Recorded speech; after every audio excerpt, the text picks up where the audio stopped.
A transmission shop quoted a woman $4,000 last week for a habit she thought was just being careful with her car. One of these 10 things you're about to hear is something you were probably taught to do, and it's been quietly killing automatic transmissions for decades. Get even one of these wrong and you're not looking at a cheap fix. You're looking at a rebuild that starts at $3,000. I'm Jack. 30 years a mechanic, and I run my own shop in Ohio.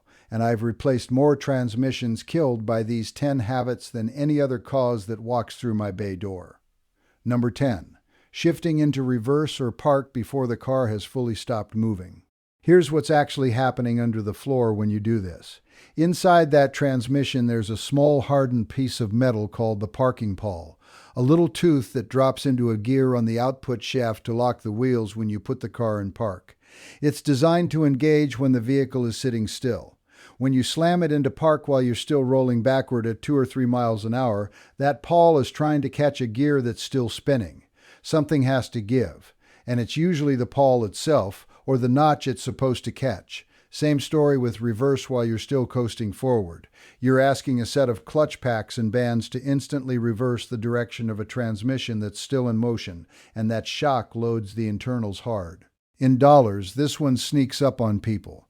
A worn or broken parking pawl runs anywhere from $800 to $1,500 to repair, because on most modern transaxles, you can't just replace the pawl, you're pulling the transmission, splitting the case, sometimes replacing the whole output shaft assembly. And here's the part that gets people. It rarely fails the first time you do it. It fails the 200th time, so most folks never connect the dent in their wallet to the habit that caused it. The fix is almost embarrassingly simple. Come to a complete stop. Not almost stopped, fully stopped, brake pedal down, car not moving in either direction. Then shift. It costs you 2 extra seconds in your driveway and saves you a transmission teardown. Quick word before we keep going. Everything like what you just heard, the little habits, the exact reasons behind them, the stuff I've used for 30 years in my own shop, I put all of it in a book at my website, jackcartermanual.com. I won't keep interrupting the video to talk about it. If you want it, it's there. Now back to the list. Number 9. Believing your transmission has lifetime fluid and never touching it. I want to be straight with you about where this myth came from, because it's not entirely a lie. It's a half-truth that got twisted. Some manufacturers labeled certain transmissions filled for life. And technically that's true if you define life as the length of the warranty, not the length of the car. Automatic transmission fluid does 2 jobs at once. It lubricates hundreds of moving parts, and it's the actual hydraulic fluid that engages your clutch packs and bands. As that fluid ages, it breaks down, picks up metal shavings, and loses the friction properties those clutch packs depend on to grip cleanly. Old fluid doesn't just lubricate worse, it starts letting things slip for a fraction of a second before they grab, and that flare and grab cycle is exactly what chews up clutch material. Practice is fixed by a picture and 600. I had a guy bring in a Japanese sedan with 190,000 miles on it, completely convinced he'd never needed a fluid service because the manual said lifetime. By the time he brought it to me, the fluid that came out looked like used motor oil. Dark brown, burnt smell, metal flake you could feel between your fingers. That transmission was already slipping in 3rd gear. A full rebuild on that car ran him just under $3,800. Compare that to a fluid and filter service every 30 to 60,000 miles, which runs $150 to $300 depending on the vehicle. That's not a close call. My own truck, the old F250 I bought new back when I was 20. It's past 780,000 miles on the original engine, and the transmission behind it has never been rebuilt because I've never skipped a fluid service in 30 years. That's not luck. That's a maintenance interval I actually followed. The fix: find your actual severe duty interval, not the friendly one in the glove box booklet, because towing, stop-and-go city driving, and hot climates all count as severe duty, whether you think of yourself that way or not. Service the fluid before it turns brown, not after. Number 8. Riding the brake pedal while you're accelerating or driving with your left foot resting on the brake. This one is sneaky because it feels harmless. A light touch, not a hard stop. But here's the mechanism. Your automatic transmission is designed to send power through the torque converter and out to the wheels in a specific, predictable way. When you've got your right foot feeding in throttle and your left foot is riding the brake even lightly, you're asking the transmission to fight the brakes to keep the car moving. That means the torque converter is working overtime, slipping internally to make up the difference, and that slip generates heat. Automatic transmission fluid starts to break down chemically once it crosses around 250 degrees Fahrenheit, and every 10 degrees past that roughly cuts the fluid's useful life in half. Riding the brake is one of the fastest ways to push fluid temperature into that danger zone during totally normal everyday driving. The consequence shows up as premature wear on the clutch packs and bands because they're now operating in fluid that's cooking instead of lubricating. I've seen sedans come in at 90,000 miles with transmission wear you'd expect at 200,000, and 9 times out of 10, when I ask about driving habits, it turns out to be a left-foot brake rider or somebody who just never lets the car fully coast without dragging the brakes a little. Repair cost on a transmission that's cooked its fluid prematurely and started slipping runs $2,500 to well over $4,000, depending on how far the damage has spread through the clutch packs before anybody notices. The fix is simple, mechanically, harder as a habit. 1 foot for the gas, 1 foot for the brake, and use them one at a time, not together. If you catch yourself riding the pedal at stoplights or in traffic, that's the exact habit to break today. Number 7. Driving through deep standing water, whether that's a flooded road or just an ambitious puddle. People think about the engine when they think about flood damage, hydrolocking the cylinders, water in the intake. What almost nobody thinks about is the transmission. And that's exactly why this one catches so many good, careful drivers. Most transmissions vent through a small breather tube, usually somewhere up near the top of the case, that lets air pressure equalize as the fluid heats and cools. When you drive through water deep enough to submerge that vent, and on plenty of vehicles that's not very deep at all, maybe knee height, water gets sucked into the transmission case as it cools down after you're through the water and the pressure inside drops. Water mixed into automatic transmission fluid is close to the worst thing you can put in there. It destroys the fluid's lubricating properties almost instantly, it causes internal components to rust from the inside, and it plays havoc with the friction material on the clutch packs, causing them to swell and delaminate. The scary part is the damage doesn't always show up right away. Sometimes it's days or weeks later, and by then you've driven the contaminated fluid through the entire system. I had a contractor bring in a pickup after driving through a flooded farm road that didn't look nearly as deep as it turned out to be. Transmission started shifting rough about a week later and slipping badly within a month. By the time I got the pan off, there was a milky sheen in the fluid, a dead giveaway for water contamination. That truck needed a full rebuild because the friction material was already ruined. Total bill, just over $5,000, and that's before you account for the truck being down for 2 weeks during his busiest season. The fix, if the water is deep enough that you're not sure your vehicle will clear it, don't find out the hard way. And if you do go through deep water, even once, get the fluid checked for contamination before you keep driving on it. And the next one is the mistake that cost the most out of everything we've covered so far. Number 6. Continuing to drive once you've noticed slipping, delayed engagement, or a shudder when the transmission shifts. This is the one that turns a $200 problem into a $5,000 problem, and it happens because none of the early warning signs feel like an emergency.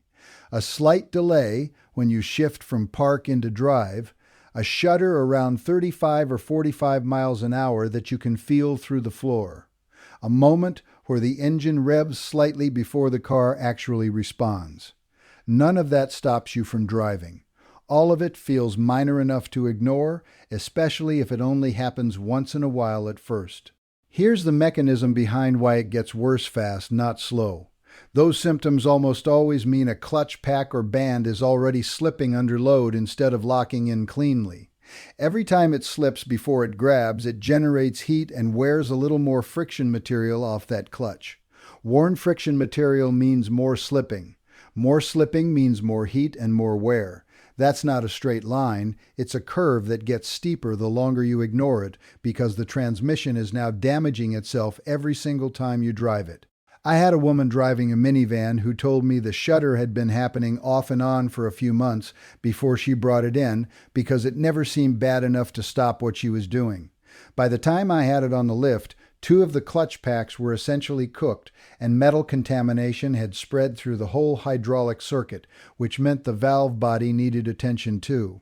What could have been an $800 clutch pack replacement if she'd caught it early turned into a $5,200 rebuild because she waited through months of off and on. The fix: the first time you notice a shift that doesn't feel completely normal, a delay, a shudder, a flare, get it looked at within days, not months.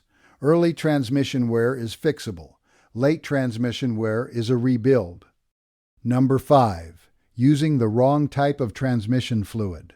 This one sounds like a technicality, and that's exactly why so many people get burned by it. Automatic transmission fluid isn't one universal product the way engine oil basically is. There are multiple different formulations: Dexron, Mercon, CVT-specific fluids, fluids designed for specific clutch pack friction materials in specific transmission families, and they are not interchangeable, even though they're often the same color and sold on the same shelf. The friction modifiers in each fluid are engineered to match how that particular transmission's clutch packs are designed to grip. Put the wrong fluid in, and you can get clutch packs that either grip too aggressively, causing harsh, jarring shifts, or that slip when they shouldn't because the friction modifier chemistry doesn't match what the engineers designed the clutch material around. I've seen this most with CVT transmissions because people don't realize a CVT uses a completely different fluid than a traditional automatic, formulated for a belt and pulley system instead of clutch packs and planetary gears.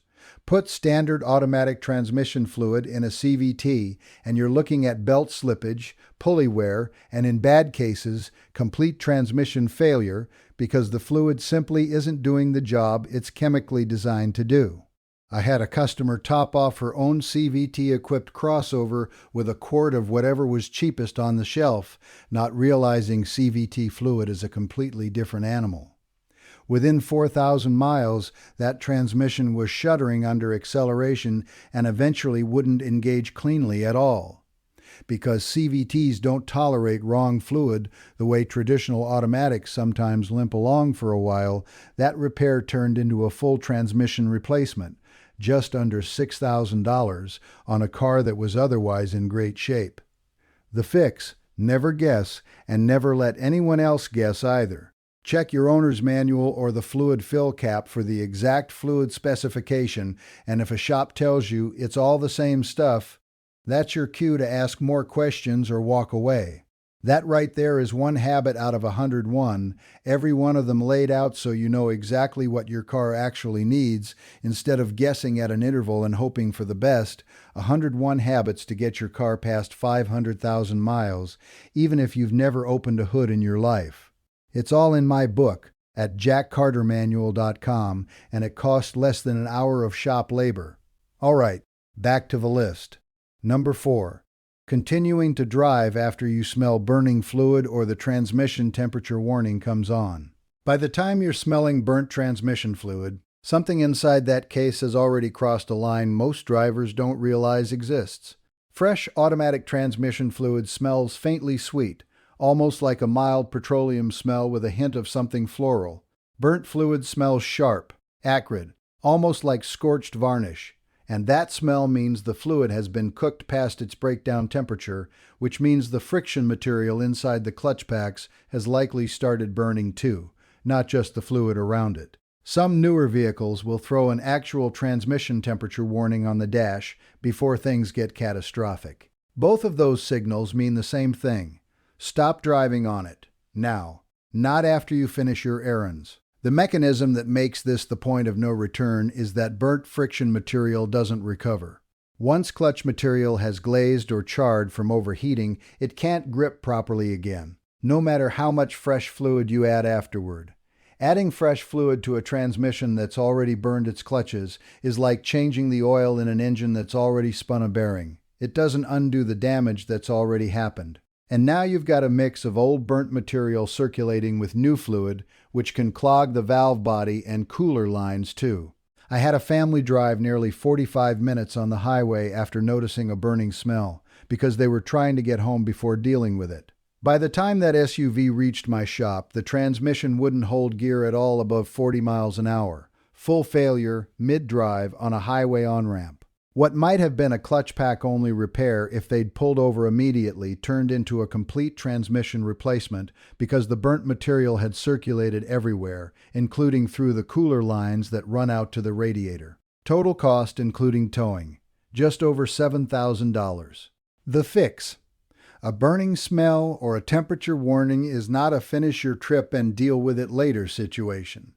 Pull over, let it cool, and get it to a shop, because every extra mile you drive on cooked fluid is a mile you're paying for later. Number 3, launching hard from a dead stop over and over, whether that's racing a light or just flooring it because it's fun. The mechanism here is about how much stress a clutch pack can absorb before it starts shedding material faster than it should. Every time you accelerate hard from a stop, the torque converter and clutch packs have to manage an enormous sudden spike in torque all at once, all funneled through friction material that's only so many millimeters thick. A single hard launch here and there is something transmissions are engineered to handle. Repeated hard launches, session after session, day after day, is a fundamentally different kind of stress. It's the transmission equivalent of sprinting full speed every single day without rest days, and friction material doesn't get stronger from repetition.